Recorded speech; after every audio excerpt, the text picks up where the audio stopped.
केवल द्वापर या कलयुग में नहीं, इस मेरठ की भूमि का वर्णन सतयुग, त्रेता युग, द्वापर और कलयुग में भी रहा है। ये वो पवित्र भूमि है।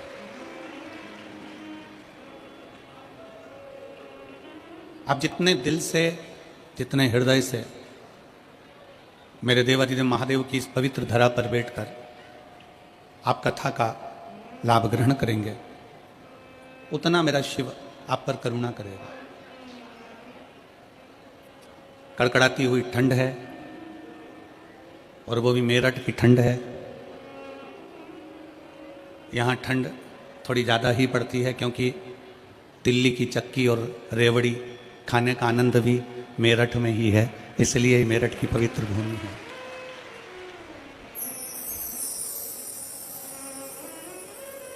भगवान शंकर को प्राप्त करने के लिए, भगवान शिव की स्तुति गाने के लिए आप और हम सब एकत्रित हुए हैं। पूरे समय आप जितनी देर भगवान शंकर की कथा में बैठे हैं, बहुत भीड़ है, बहुत भक्तों का सैलाब आया। जितने लोग पंडालों में बैठे हैं उससे ज़्यादा पंडाल के बाहर हैं, और जितने पंडाल के बाहर हैं उतने रोड पर अभी चलकर आ रहे हैं। इतना भक्तों का सैलाब। हम बीच बीच में आस्था चैनल से कहेंगे कि दौड़ के साथ ऑन भी आप लोग इन लोगों को, भक्तों के जो रोड पर भी आ रहे हैं और पंडाल के बाहर भी जो दिल से बैठकर कथा श्रवण कर रहे हैं, उनका भी स्मरण दर्शन अवश्य कराएं। ये शिव भक्ति है।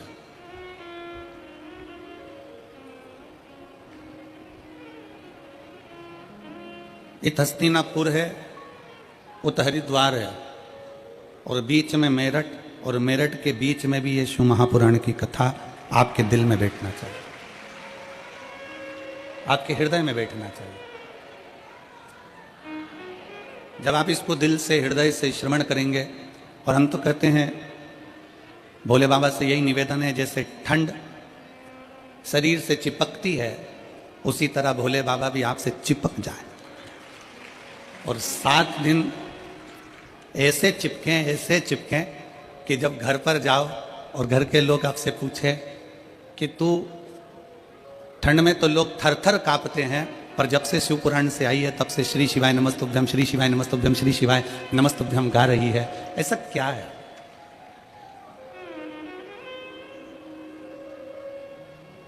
हम और आप भगवान शंकर की अविरल भक्ति को प्राप्त करने के लिए बैठे।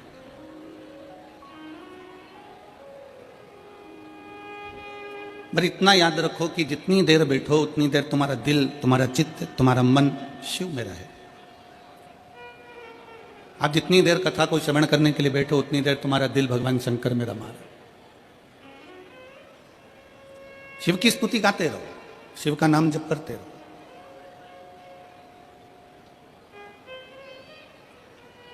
आपकी पड़ोसन आपके पास में बैठी है, आपकी अड़ोसन आपके पास में बैठी है, आपकी धड़ोसन आपके पास में बैठी है। कौन बैठा है, क्या वस्त्र पहन कर आया है, क्या आभूषण पहन कर आया है, उससे मूलता ना रखते हुए ये मूलता रखें कि हम शंकर को कैसे देखें। और मेरे भोले तेरा सहारा है, मेरे भोले तेरा सहारा है, मेरी नैया का तू किनारा है, मेरी नैया का तू किनारा है। मेरे बाबा तुझे पुकारा है, मेरे बाबा तुझे पुकारा है, मेरी नैया का तू किनारा है, मेरी नैया का तू किनारा है। आप और हम जितनी देर भगवान की भक्ति में बैठे हैं, हर पल, हर घड़ी, हर क्षण, हर श्वास में उसको पुकारते रहे।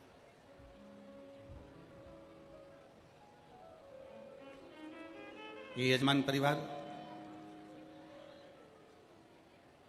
आशीष बंसल जी हैं, श्री कृष्ण कुमार गुप्ता जी हैं, जयप्रकाश जी हैं, राम कुमार जी हैं, ये सभी जब हम हापुड़ में कथा करने के लिए आए तो हापुड़ की पवित्र भूमि पर सब पहुंचे। आशीष बंसल जी और ये सब पहुंचकर जैन साहब के यहाँ हम लोग रुके हुए थे, तो अनिल जैन जी के यहाँ, तो वहाँ इन्होंने कहा कि गुरुदेव एक कथा मेरठ में हो। तो हमारा पहला शब्द था इनसे कि मेरठ में कथा कौन सुनेगा। तो मैं श्री आशीष बंसल जी को इस चीज़ के लिए धन्यवाद दूंगा, अग्रवाल जी को इस चीज़ के लिए धन्यवाद दूंगा कि इनके मुख का शब्द था कि कथा मेरठ वाले सुने चाहे ना सुने, पर बेलकेश्वर महादेव जरूर सुनेंगे। बिल्वकेश्वर महादेव इस कथा को जरूर श्रवण करेंगे। ये कथा मेरठ की पवित्र भूमि पर सत्य मायने में तो आप तो अपनी जगह पर हो कि इस कथा को सुन रहे हो, पर मेरठ की पवित्र भूमि पर ओगढ़नाथ जी, बेलकेश्वर नाथ जी, ये सारे जितने शिव मंदिर हैं, शिवालय हैं, मेरठ की भूमि के जो पवित्र पवित्र देवालय शिवालय हैं, उस शिवालय में जो मेरा शंकर बैठा हुआ है, इस कथा को वही करवा रहा है, वही बाँच रहा है और वही सुन रहा है। कोई दूसरा नहीं करवाने वाला है इसको, ना कोई सुनेगा, सुनने वाला भी शिव ही है। शिव महापुराण में प्रसंग आता है कि भगवान शंकर की कथा जब तुमरुका जी बाँचने के लिए तैयार हुए, तब माता चंचुला देवी ने भगवान शंकर और पार्वती से कहा था कि आपको यजमान बनना है। और हमने पहले भी कथा में कहा, आज फिर कहते हैं, मेरठ की इस पवित्र धरा पर, वीरों की इस भूमि पर, किस कथा के पंडाल में कथा श्रवण करने के लिए जो लाखों की संख्या में आप लोग पहुंचे हैं, इस कथा के पंडाल में वही पहुंचता है शिव पुराण सुनने के लिए जिसको मेरे भोले बाबा हाथ पकड़कर पार उतार सकते हो, जिसको पार लगा दें। मेरे शंकर आपका हाथ पकड़कर आपको पार लगाएं, तो मेरा शिव आपका हाथ पकड़े और आपको पार लगाने का प्रयास करे। 24,000 श्लोक हैं शिव महापुराण के अंतर्गत, 12 खंड हैं शिव महापुराण के। और सच्चा शिव भक्त आप लोग, मैं मेरठ के सभी, मेरठ के आसपास के और मेरठ के रहने वाले सभी शिव भक्तों से निवेदन करूंगा, आप दिन में तो कथा श्रवण करने आए हो, पर मेरठ के शिव भक्तों से निवेदन करूंगा कभी इस पंडाल का नजारा रात्रि में भी आकर जरूर देखिएगा एक बार। क्योंकि यहां जो शंकर के भक्त रहते हैं, कड़ाके की ठंड, बरसता हुआ पानी, तेज धूप, इसका अंदाजा उनको रहता ही नहीं है। ये ऐसे रहते हैं जैसे ठंड में भी शंकर इनके शरीर को ऊर्जा दे रहा है। क्योंकि सच्चा शिव भक्त, भगवान शंकर का जो परम भक्त होता है, वो शिव भक्त भगवान से कहता है कि प्रभु मुझे भोजन मिले ना मिले चलेगा, मुझे भोजन मिले ना मिले चलेगा, पर सच्चा शिव भक्त कहता है कि प्रभु बस आपका दर्शन मिल जाए, इससे बढ़कर मुझे कुछ नहीं चाहिए, केवल आपका दीदार, केवल आपका।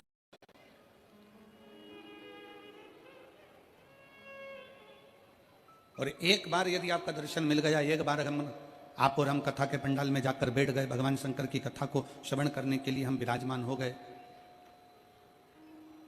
एक बार हम शंकर की भक्ति में पहुंच गए, शिव को प्राप्त करने के लिए अगर हम पहुंच गए, तो शंकर भगवान से क्या मांगो,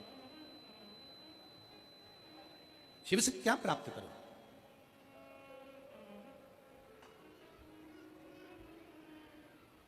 और कितने सुंदर समय पर शिव महापुराण की कथा प्रारंभ हुई है। आज 15 तारीख है, कल 16 तारीख को आद्रा का नक्षत्र रहेगा, और ये वो नक्षत्र शिव महापुराण के अंतर्गत आता है जिस दिन ब्रह्मा और विष्णु के मध्य में एक अग्नि का खंभ प्रकट हुआ था।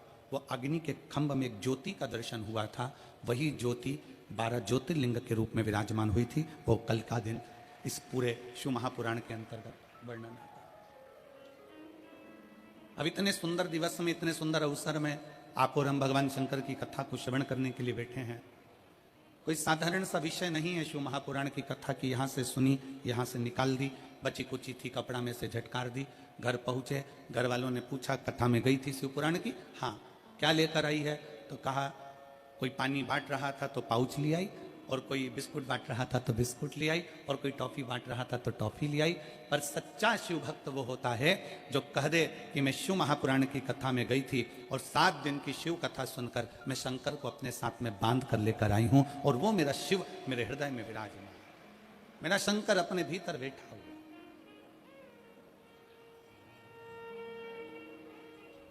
शिव को प्राप्त करने के लिए हमें कोई आडंबर, कोई दिखावा, कोई ढोंग, कोई ढकोसला शिव को प्रिय नहीं है।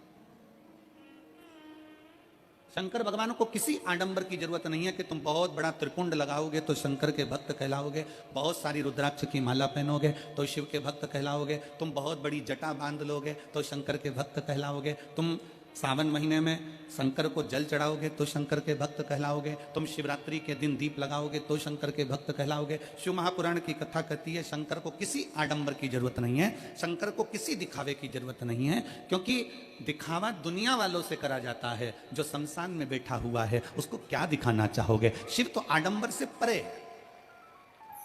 शिव दिखावे से परे। मेरे शंकर भगवान को आडंबर श्रेष्ठ नहीं लगता, मेरे शंकर भगवान को दिखावा प्रिय नहीं लगता। कोई तुमसे कह दे कि मेरे पास आना मैं तुमको ये दे दूंगा, तुम मेरे पास आना तुम्हारा दुख मिटा दूंगा, तुम मेरे पास आना मैं तुम्हारा भविष्य बता दूंगा, तुम मेरे पास आना मैं तुम्हारी तकलीफें दूर कर दूंगा। शिव महापुराण की कथा कहती है दुनिया में कोई ऐसा मनुष्य संसार में पैदा नहीं हुआ जो किसी का दुख काट दे। दुख तो तुमको स्वयं काटना पड़ेगा अपने कर्म को भोगते हुए, और अपना कर्म की गति का प्रबलता धारण कर कर, अपनी मेहनत कर कर, अपना परिश्रम कर कर तुम्हें खुद आगे बढ़ना पड़ेगा।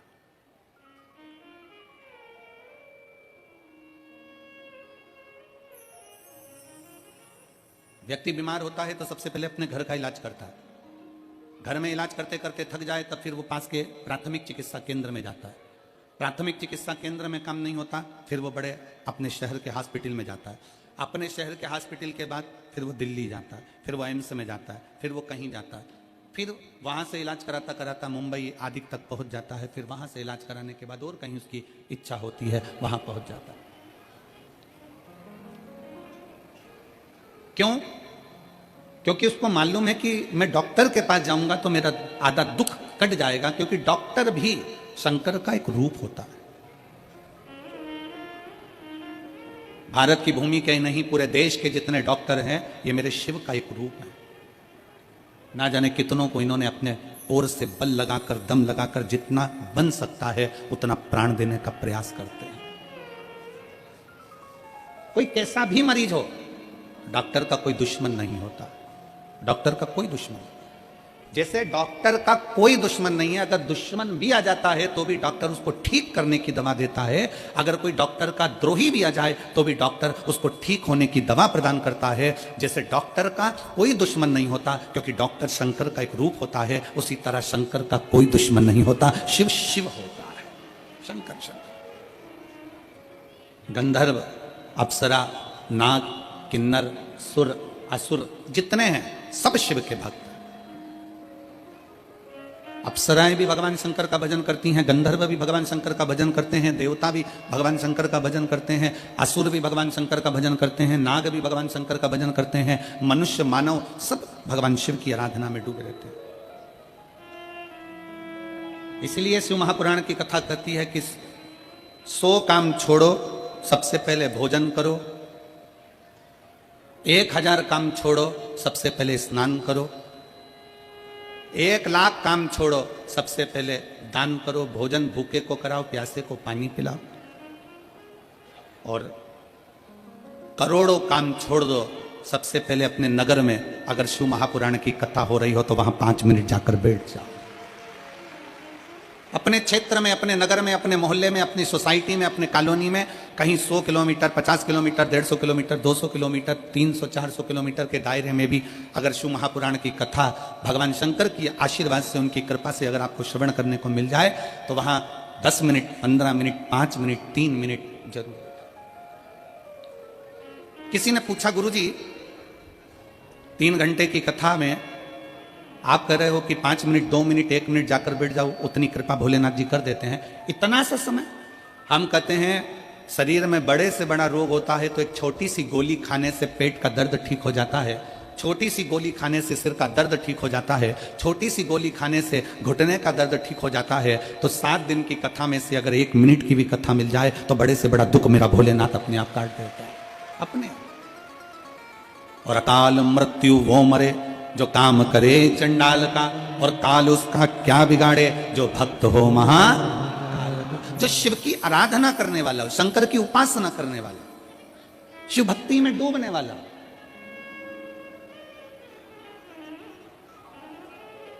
उस जीव को भगवान शंकर साध लेते हैं।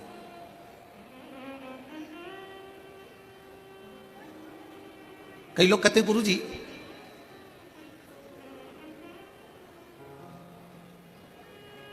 हमने सुना है कि देवी देवताओं को बलि चढ़ती है, किसी को पशु की बलि चढ़ती है, किसी को इसकी बलि चढ़ती है, किसी को उसकी बलि चढ़ती है। हमारी शिव महापुराण की कथा नहीं कहती कि किसी देवी देवता को बलि चढ़ती है। शंकर भगवान का तो एक नाम पशुपति नाथ है, जो पशुओं की रक्षा करने का भी देवता हो। अगर वो पशुपति नाथ है तो पशु की बलि से वो कभी प्रसन्न नहीं हो सकता। अगर वो पशुओं का नाथ है, वो पशुपति नाथ है, तो वो कभी किसी देव, हमारे भोले बाबा, हमारे शंकर, मेरे शिव, मेरे ओघड़दानी किसी को कष्ट देकर कभी खुश नहीं हो, किसी जीव को परेशान तक नहीं करते।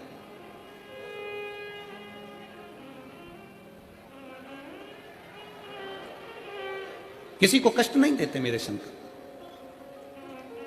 एक देवता है तो वो भी शंकर की आराधना में लगा है, एक असुर है तो वो भी शंकर की आराधना में लगा है, गंधर्व हैं वो भी शिव की आराधना में लगे हैं, अप्सरा हैं वो भी शिव की आराधना में लगे हैं, सब भगवान शंकर की आराधना में लीन, सब शिव की आराधना में लीन। और